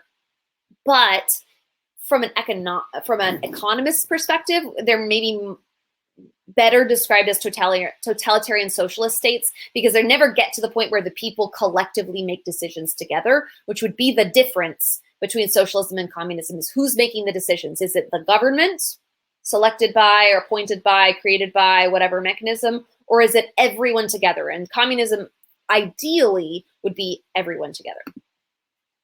All right. Carrying onward. So communism is a response, an intervention towards the Great Depression. It's an extreme form of socialism.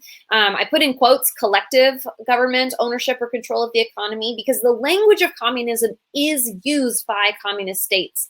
But practically speaking, the control is in the hands of a small group. The Communist Party leadership has control over what the rest of the people in the country do. So collectivization, when we think about like collectivized farming, the idea would be that the land is taken away from private ownership and given to the hands of the collective. But the collective doesn't really mean everybody who lives and farms on the land. It really means the representatives of the Communist Party in that particular place, who then decide what's being farmed, who's responsible for farming, production and distribution schedules, those kinds of things.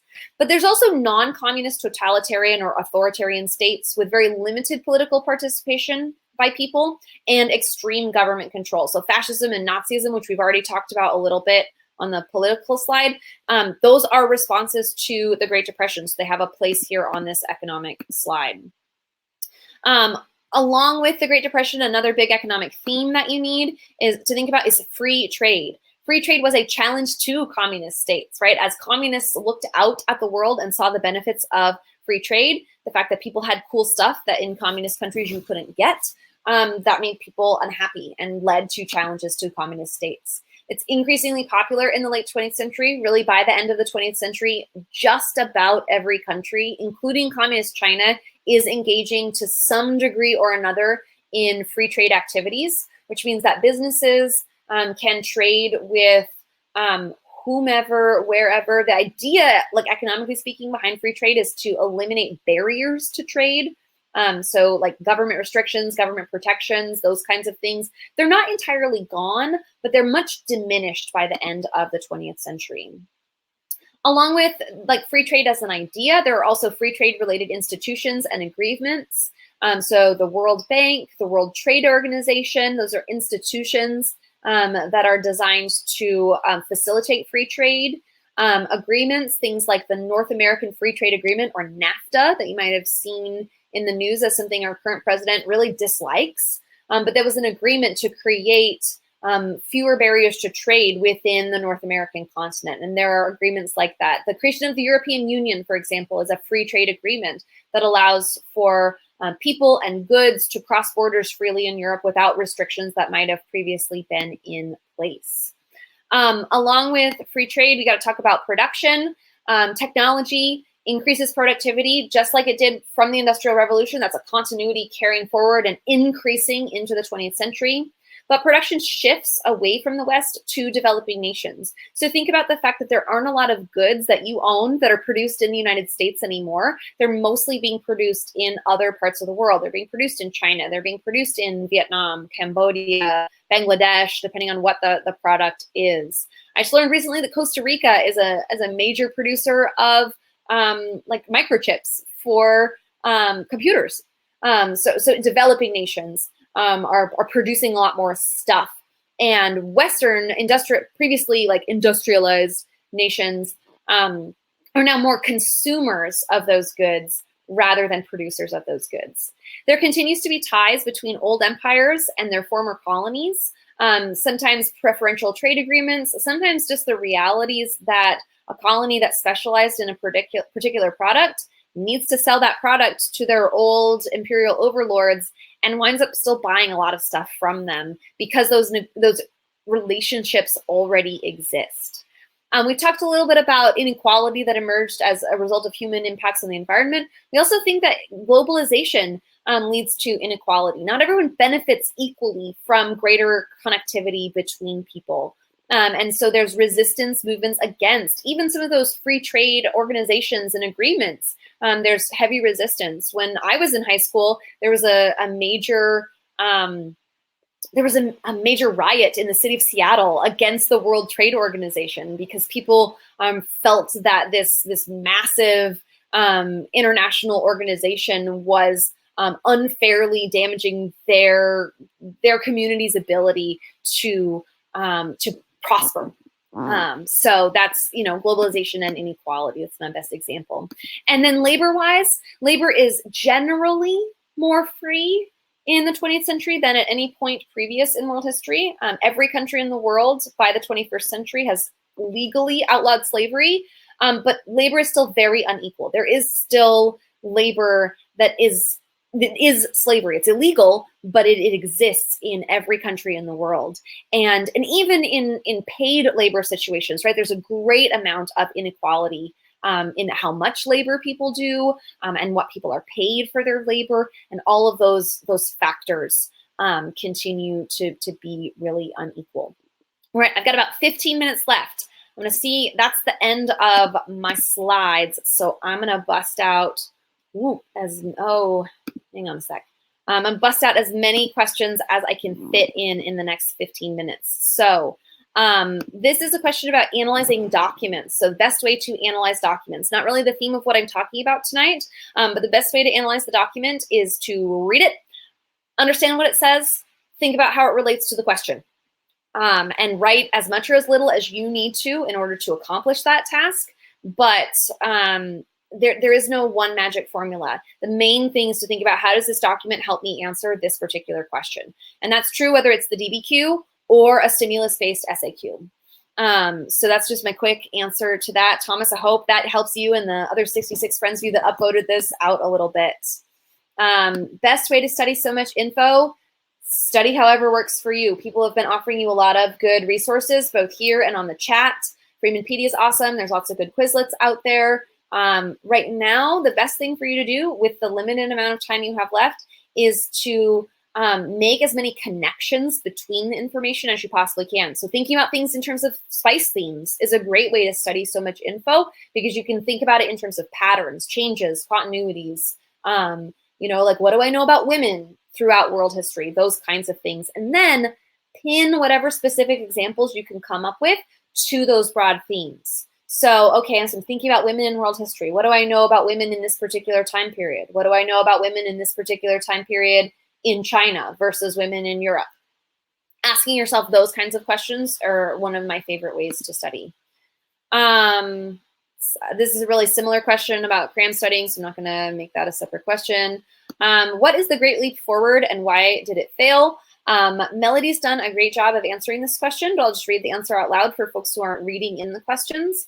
Mao's attempt to have China modernize is the kind of the gist of the Great Leap Forward, and try to extend its power above Britain and the United States. It involves collective agriculture. It involves pressured industrialization. Some of the reasons why it failed did involve corruption, but some of them just also involve a lack of previous infrastructure. So when you try to create industrialization without having a system in place to make sure that enough people are going to be producing and distributing food, you wind up with mass starvation, which was one of the huge problems of the Great Leap Forward, and that prevented the plans that Mao had from being really successful. They didn't have the kind of mechanized farming in place that existed in Europe at the beginning of the Industrial Revolution. And so you pull all of these people away from farming, and suddenly there's nobody producing food and everybody's starving to death.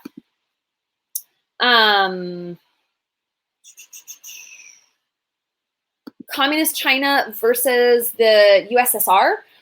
So you're thinking probably similarities and differences. Like communism, thinking about, right, the idea of collectivization, state control of resources. Those are some similarities. The differences are really rooted in culture. Russian communism comes out of Marxism, and kind of the Central and Eastern European socialist views of the 19th century. And Stalin and his unique ideas are particularly important in Russia. In China, Mao doesn't necessarily want to embrace all of the Western ideas associated with some of that stuff. So he's got a different spin on things. There's a ton of specific details that I'm sure you could delve into if you really want to. But right, big picture, what's the impact of these places? Thinking about their roles in the Cold War, thinking about the end results, right? That China really still exists under its Communist Party today, but the Soviet Union collapsed in the 1990s because of its inability to adapt and adjust and compete, and its loss of a lot of its satellite powers in Eastern Europe. Those would be a couple of differences I would think about. What are the basics we should know about the modern era, 1950s and onward? We want to think about decolonization. We want to think about changes for social changes in the second half of the 20th century. Things for the second wave of feminism that we talked about earlier in this video would be something to know about the modern era. Decolonization, I've said it twice now because it's really, really important. The end of the Cold War is a big deal for the modern era. But then also think about your own lives, right? Things that you know about the world around you in the 21st century, those are things that are true in world history. You are part of world history. So as you're thinking about the modern era, don't discount your own knowledge and your own examples for those very most modern questions. What specific technological advancements do we need to know about?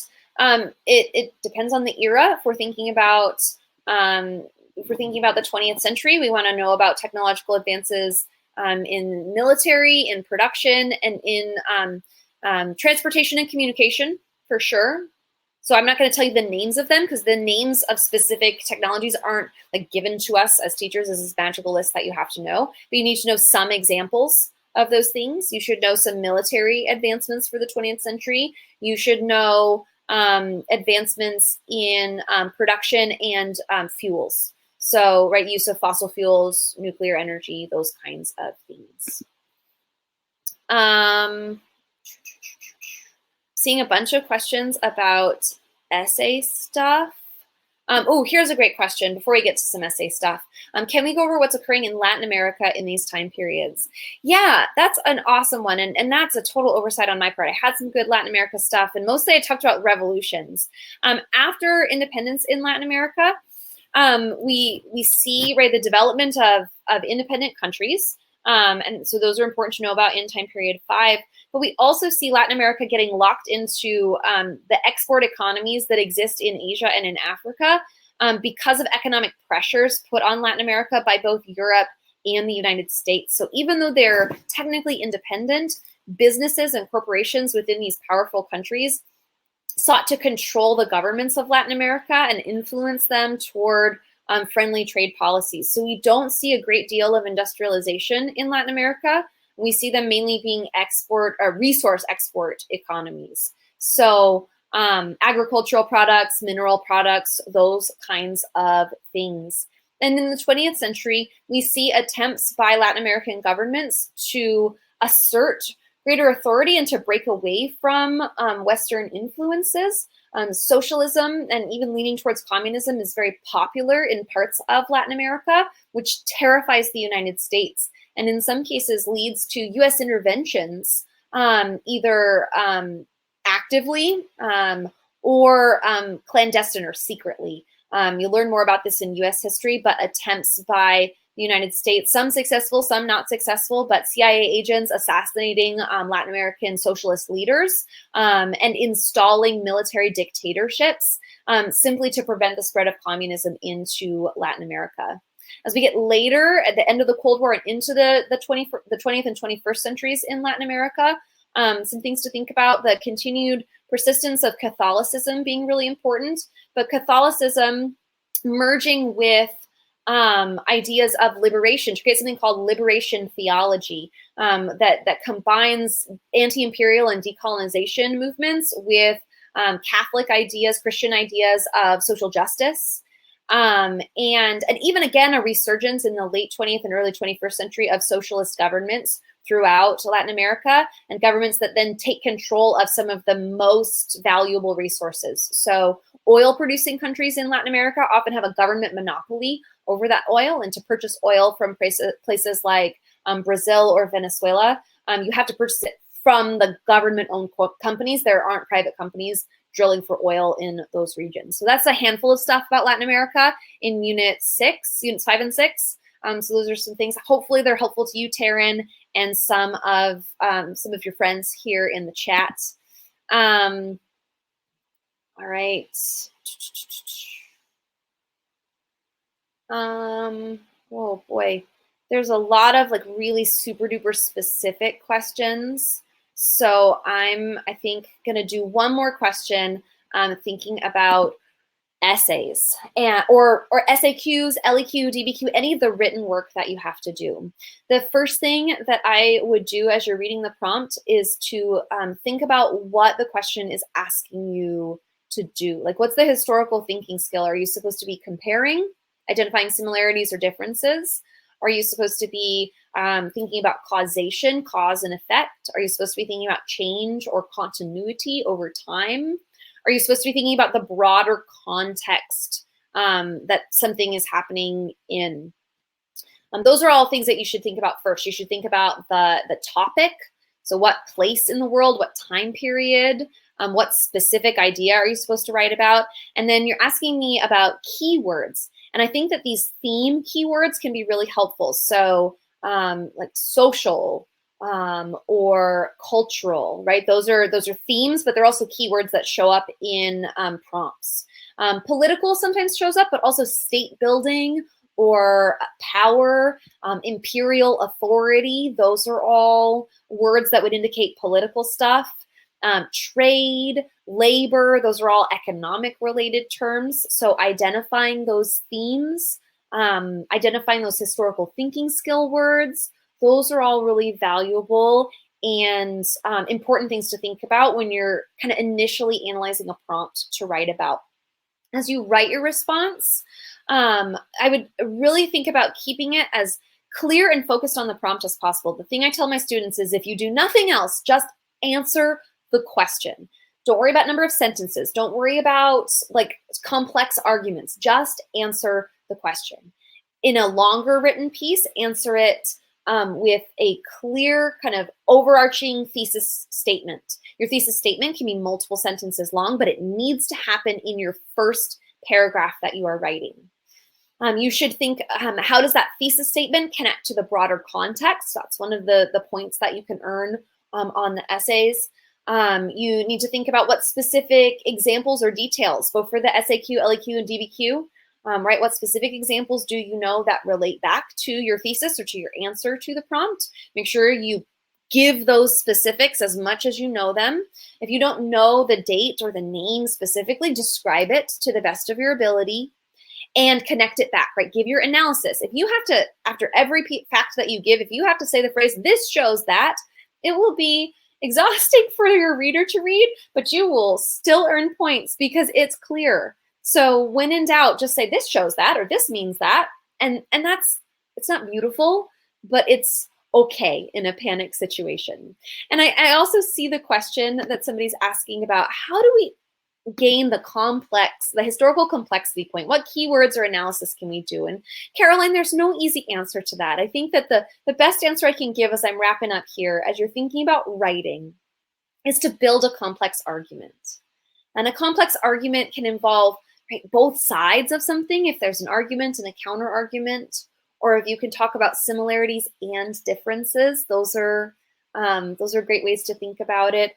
Or even just right, thinking about explaining things as much as possible. And then you're under a time crunch, so it may not be the best, most beautiful essay you've ever written, but the complexity point comes from having a complex argument. And it is 1 point on the rubric. So again, my best advice, even with a complex argument, is to think about answering the prompt. If you answer it well, even without the complexity point, you can still be very successful on these written pieces and on your AP exam as a whole. And I am just about out of time here, so I'm going to stop answering specific questions. I know you guys can keep going on in the chat even when I go off the air, at least for a little while, so feel free to keep talking to each other. I want to wish everybody out there the best of luck. For my students, best of luck to you on your final review test, but then also to everybody, best of luck on your national exam coming up this Thursday. This is a great opportunity for you to show off all of the knowledge and skills that you've developed over this year. This isn't about cramming and being perfect about everything. This is about showing what you know and being proud of that knowledge. The fact that you're here tonight says that you're a person who's working hard for this. And I hope that all of you are able to be successful at whatever level that means for you, whether it's passing or a 5. I wish you the best of luck. I think that you're all amazing, talented humans. And for those of you I know personally, I can't wait to hear how it goes for you after you take the test. So good night, everybody.